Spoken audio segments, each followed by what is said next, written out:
नमस्कार, PP news line के prime time में आप सबका स्वागत। मैं हूं रजनी अनुभव। आइए सबसे पहले नजर डालते हैं आज दिन भर की प्रमुख सुर्खियों पर। लद्दाख के आखून असगर अली बशारत और सेरिंग नामग्याल को राष्ट्रपति ने पद्मश्री से किया सम्मानित। कश्मीरी अब आतंकियों के खिलाफ कानून को ले सकते हैं अपने हाथ में, सुरक्षा एजेंसियों ने अलर्ट किया जारी। जम्मू कश्मीर में 31 मार्च से हाईवे टोल की दरों में 10% की होगी बढ़ोतरी।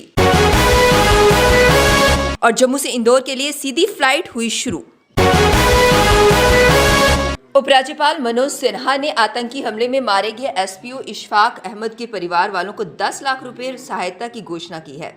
इसी के साथ एक अन्य एसपीओ के भाई को पुलिस में कांस्टेबल पद पर बहाली के आदेश 2 दिन में जारी करने का ऐलान कर दिया। वह पुलिस के ए वतन तेरे लिए विषय पर आयोजित समारोह में बोल रहे थे। उन्होंने कहा कि आतंकियों को भारी कीमत चुकानी होगी, ये साफ संदेश है। हमने सुरक्षा बलों को पूरी छूट दे रखी है, वे आतंकियों और उनके सहयोगियों को पूरी तरह से कुचल दें। उन्होंने कहा कि जम्मू कश्मीर तेजी से सामाजिक आर्थिक विकास के रास्ते पर चल रहा है। जम्मू कश्मीर में 31 मार्च आधी रात से हाईवे टोल की दरों में 10% की बढ़ोतरी होगी। National highway authority of India ने इस साल होलसेल प्राइस इंडेक्स में इजाफे का आधार बनाकर टोल टैक्स में 10% की वृद्धि तय कर दी है। इसकी अधिसूचना 31 मार्च को जारी की जाएगी। इस वृद्धि का असर टोल शुल्क के दायरे में आने वाले सभी वाहनों पर पड़ेगा। हाईवे अथॉरिटी के सूत्रों का कहना है कि कोरोना के चलते पहले ही लॉकडाउन में सभी टोल प्लाजा को काफी नुकसान हुआ था, जिस वजह से टोल वसूली का लक्ष्य पिछड़ गया था। अब सभी गतिविधियां सामान्य रूप से संचालित हैं, इसलिए NHAI 10% की औसत वृद्धि करने जा रहा है। लद्दाख की 2 शख्सियतों को राष्ट्रपति रामनाथ कोविंद ने पद्मश्री पुरस्कार से सम्मानित किया।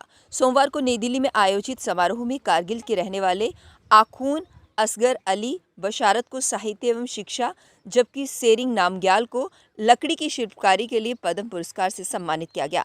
आखून असगर अली बशारत का सबसे मुख्य योगदान बल्ती भाषा और संस्कृति को पुनर्जीवित व लोकप्रिय करना है। बल्ती भाषा मुख्य रूप से लद्दाख के कारगिल जिले और पाकिस्तान के कब्जे वाले गिलगित व बल्तिस्तान में बोली जाती है। भारतीय रेलवे ने कश्मीर संभाग के बडगाम बारामूला सेक्शन के बीच सोमवार को इलेक्ट्रॉनिक ट्रेन का सफल परीक्षण किया।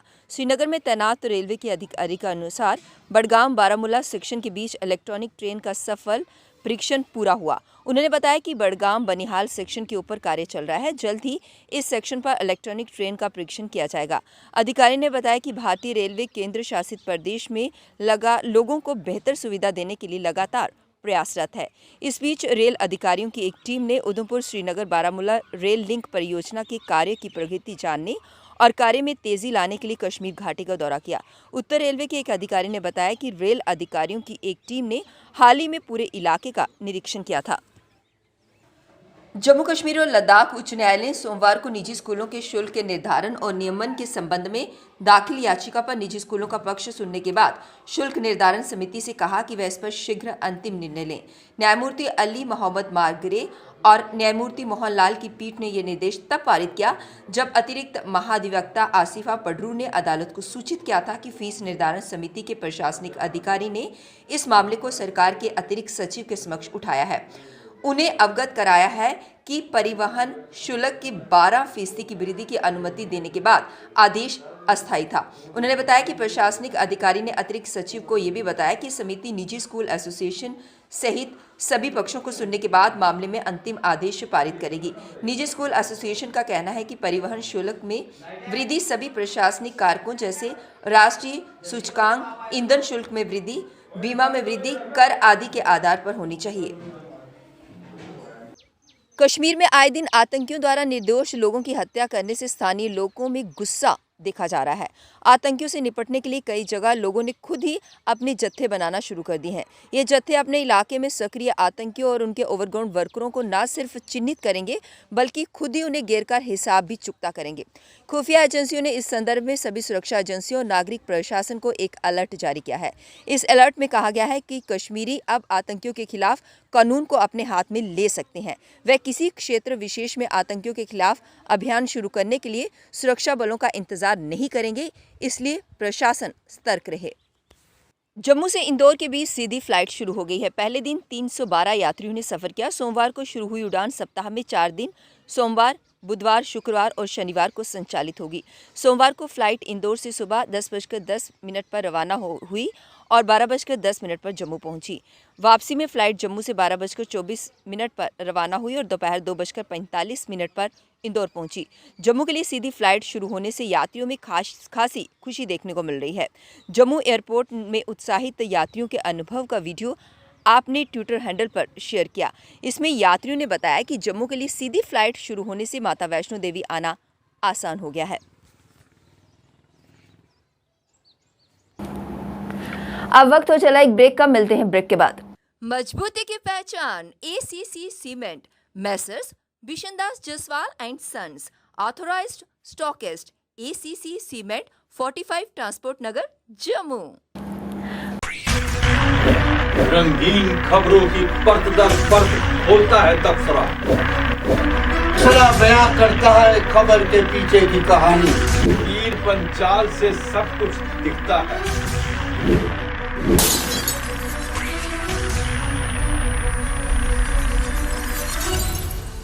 ब्रेक के बाद बढ़ते हैं अगली बड़ी खबर की तरफ। नेशनल सिख फ्रंट ने आज गवर्नमेंट मेडिकल कॉलेज जम्मू का नाम बदलने और इसे गुरु तेग बहादुर सिंह जी के नाम पर रखने की मांग की।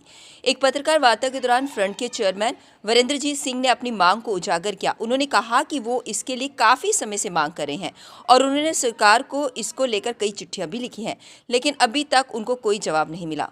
उन्होंने कहा कि अभी सरकार गुरु तेग बहादुर सिंह जी का 400वां प्रकाश उत्सव मनाने जा रही है और इस उपलक्ष्य में अगर ये नामकरण किया गया तो वो उनके लिए सच्ची श्रद्धांजलि होगी। उन्होंने सरकार से इस मांग पर गौर करने की बात कही। वहाँ उनके पास गए थे, जहाँ जम्मू का जो मेडिकल कॉलेज है उसका नाम श्री गुरु तेग बहादुर मेडिकल कॉलेज जो है रखा जाए। और इसके लिए हमने प्रधानमंत्री से लेके बाकी सब जितने जो है उनको हमने ऑलरेडी पत्र जो है लिख दिया है। और इसके साथ ही मैं एक बात और कहना चाहता हूँ कि ये जो 400 साल मनाते हुए भारत सरकार ने, राष्ट्रीय स्वयंसेवक सेवक ने, भारतीय जनता पार्टी ने, सनातन धर्म सभा ने और बहुत सी ऑर्गेनाइजेशनों ने उन्होंने इनका 400 साल जो है मनाया, हम उन सब का तहे दिल से धन्यवाद करते हैं कि उन्होंने। Jammu and Kashmir coordination committee of trade union द्वारा आज प्रदर्शन किया गया। उनका कहना ये था कि ओल्ड पेंशन स्कीम को फिर से रिस्टोर किया जाए क्योंकि न्यू पेंशन स्कीम मुलाजिमों के हक में नहीं है। इसी को लेकर उन्होंने श्रीनगर और जम्मू में प्रदर्शन किया। उनको रेगुलराइज किया जाए और जब तक ये रेगुलर होते तब तक 21,000 रुपया पर मंथ उनको दिया जाए, 21,000 पर मंथ उनको वो वेजेस दी जाए जब तक वो रेगुलराइजेशन होती। आज इसलिए पूरे हिंदुस्तान में इनके संबंध में हम आज ये प्रोटेस्ट डिमॉन्स्ट्रेशन वगैरह कर रहे हैं और लेबर लॉज बहाल किए जाएं। तमाम टेम्परेरी वर्कर, रहबर तालीम, रहबर ज़ियारत जितने भी हैं, न्यू पेंशन स्कीम जो इन्होंने लगाई हुई है, ये से अपने पे नहीं लगा रहे हैं। जो आप देख रहे हैं कि MLA MP जितने भी हैं वो ओल्ड पेंशन स्कीम पे ही काम कर रहे हैं। अगर ये इतनी अच्छी स्कीम है तो वो खुद पे क्यों नहीं इसको इम्प्लीमेंट कर रहे। इसलिए हमारी ये पुरजोर डिमांड है कि इस न्यू पेंशन स्कीम को रिवोक करके ओल्ड पेंशन स्कीम जो वो बात।